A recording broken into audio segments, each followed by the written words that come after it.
Есть огромное панорамное окно. Его, естественно, как и многие окна в этом доме, подавали краном. Вручную просто нельзя носить такие стеклопакеты. И их называют джамбо-пакеты. Сейчас как раз происходит ее монтаж. То есть здесь будет не просто красиво, но еще и полезно для организма.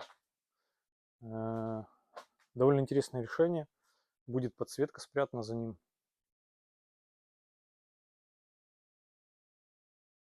Это разборные кирпичи из материала, который называется талькомагнезит. Если мы обратим внимание, парная очень большой кубатуры, просто огромная.